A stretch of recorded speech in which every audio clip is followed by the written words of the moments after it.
नमस्कार दोस्तों, YouTube channel Ravi LLB में आपका स्वागत है। आज के वीडियो में हम जमानत क्या है, गैर जमानती मामलों में जमानत कैसे लें, एफआईआर से लेकर जमानत तक का पूरा विवरण आज के वीडियो में मिलने वाला है।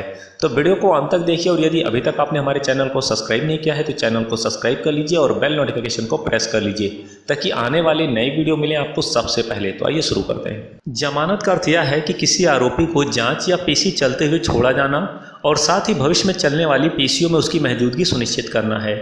दंड प्रक्रिया संहिता अपराधों को जमानती या गैर जमानती अपराधों की श्रेणी में विभाजित करती है। कोई अपराध जमानती है या नहीं, दंड प्रक्रिया संहिता के प्रथम श्रेणी या विशेष अपराधों के लिए बने स्थानीय विशेष कानूनों के अंतर्गत तय होता है। जमानती अपराधों में जमानत पाना आरोपी का अधिकार है और यह जमानत किसी पुलिस अधिकारी या जिस न्यायालय के समक्ष पेश किया गया है उसके द्वारा दिया जा सकता है। गैर जमानती अपराध में जमानत अधिकार नहीं होता है और तथ्यों व केस की मेरिट के आधार पर हर एक मामले में न्यायालय जमानत को स्वीकार व अस्वीकार कर सकता है। ये उसके विवेक पर निर्भर है।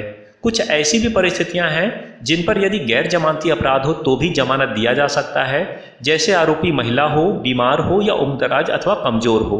तो ऐसी स्थिति में गैर जमानती अपराध में भी जमानत दिया जा सकता है।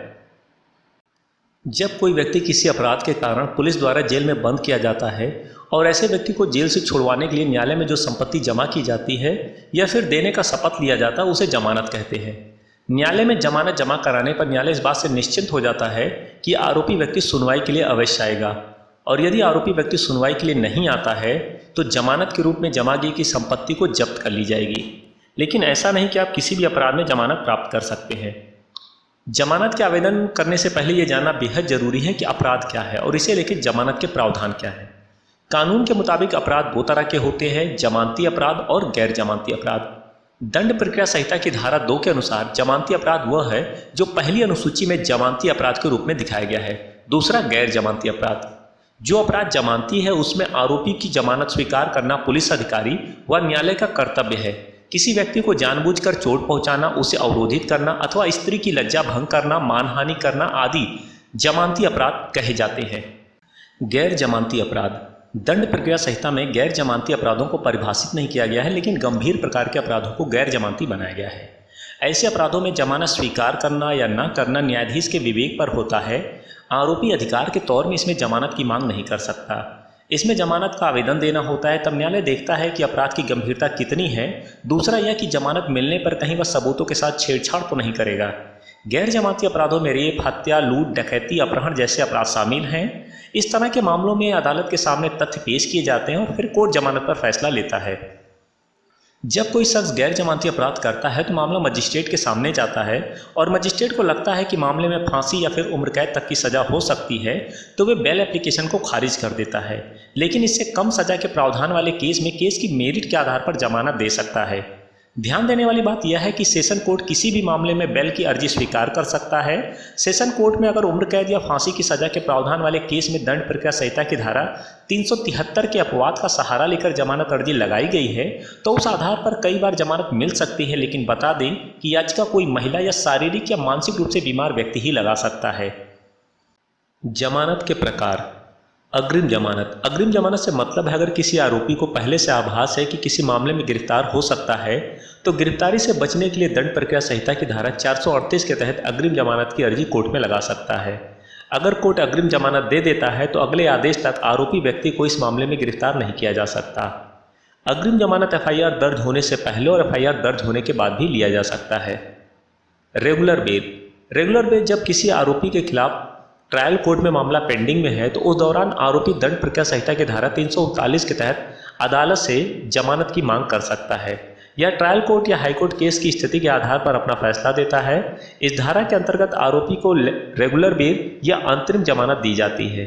इसके लिए कोर्ट आरोपी से मुचलका भरवाता है और आरोपी को जमानत के दौरान कोर्ट द्वारा दिए गए निर्देशों का पालन करना होता है। चार्जशीट दाखिल न होने पर बेल।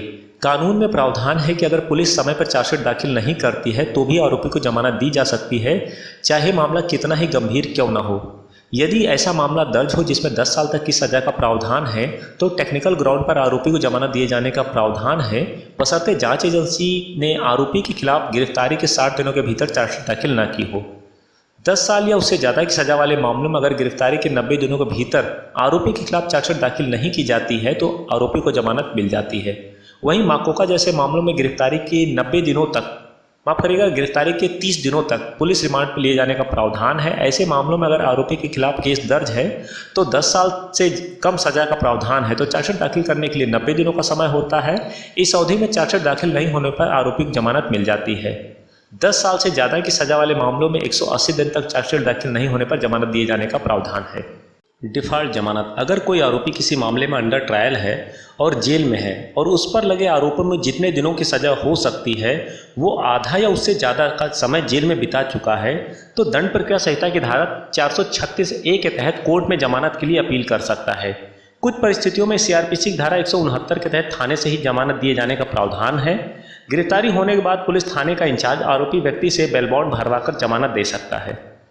जमानत खारिज होने के कारण, अदालत में जमानत पर सुनवाई के दौरान मामले की गंभीरता, आरोपियों द्वारा गवाहों को प्रभावित किए जाने का अंदेशा, आरोपी के भाग जाने की आशंका आदि कई ऐसी बातें हैं जिनके आधार पर कोर्ट जमानत देने से इनकार कर सकता है। आरोपी अगर आदतन अपराधी है तो भी बेल नहीं मिलती है। केस के किस स्टेज पर जमानत दी जाए इसके लिए कोई तय मापदंड नहीं है। मामला अगर गंभीर हो और गवाहों के प्रभावित किए जाने की आशंका हो तो चार्ज फ्रेम होने के बाद भी जमानत नहीं मिलती। केस के ट्रायल के दौरान मुख्य गवाहों के बयान अगर आरोपी के खिलाफ हो तो भी आरोपी को जमानत मिलना मुश्किल है। उदाहरण के तौर पर एक महिला के साथ दुष्कर्म के केस में पीड़िता अगर सुनवाई के दौरान दुष्कर्म होने की बात से मुकर जाए तो आरोपी को जमानत मिल सकती है, लेकिन अगर आरोपी के खिलाफ बयान दे दे तो जमानत मिलने की संभावना लगभग समाप्त हो जाती है।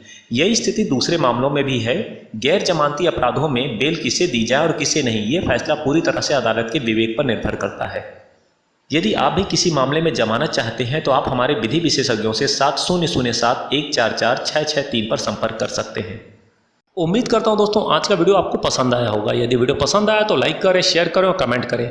और यदि अभी तक आपने हमारे चैनल को सब्सक्राइब नहीं किया है तो चैनल को सब्सक्राइब कर लीजिए और बेल नोटिफिकेशन को प्रेस कर लीजिए ताकि आने वाले लॉ से रिलेटेड नए वीडियो मिले आपको सबसे पहले। तो मिलते हैं एक नए वीडियो में, तब तक के लिए नमस्कार।